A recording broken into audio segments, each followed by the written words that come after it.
a mental framework. So let's kind of visualize. I'm big on that too. We do thinking maps. Our district's a thinking maps district. How many of you guys are familiar with that? Thinking maps? Thinking maps are, well, they're thinking maps. They have like a copyright on that title. But basically, they're, for the lack of a better description, graphic organizers, like concept maps. But they have what makes them unique is that they're very deliberate. So there's a thought process behind each map. And I love using them because the more I've learned about them, I'm also a thinking maps trainer, the more I've learned about them, and the more I think about my thinking when I'm looking at stuff. I've become kind of crazy about that now. I like think about my thinking. Is that kind of weird?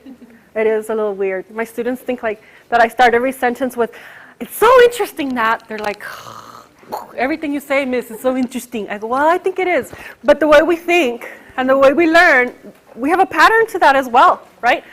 And so when you get bombarded with information, your brain is a pattern finding machine, right? It's amazing the way our brain, I teach anatomy and physiology too, so it's I get a little crazy with that too. But our brain is just amazing, but we have to provide our students with some kind of anchor, something to connect their learning to. If we don't give them something to connect their learning to, then it's just floating out there. And now in retrospect, now I realize why when I was in high school and I was in my algebra class, for example, I had such a hard time with that.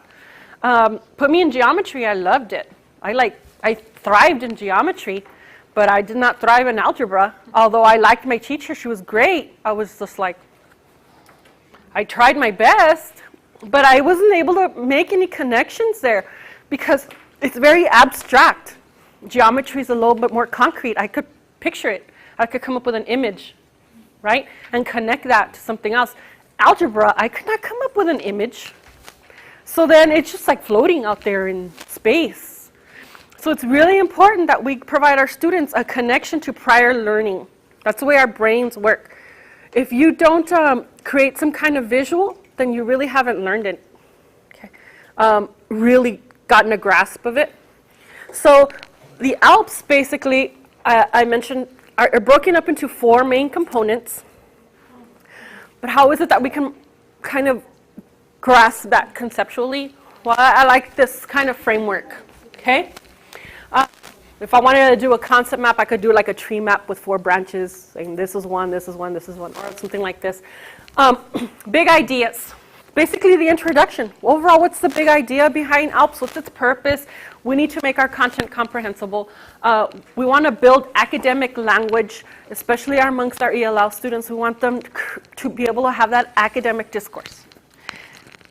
It's very important, okay? Big responsibilities. What does the district have to make sure that they get done? And that they need to make sure that they make the curriculum comprehensible. They need to communicate that with the teachers, and the teachers need to communicate that with the students.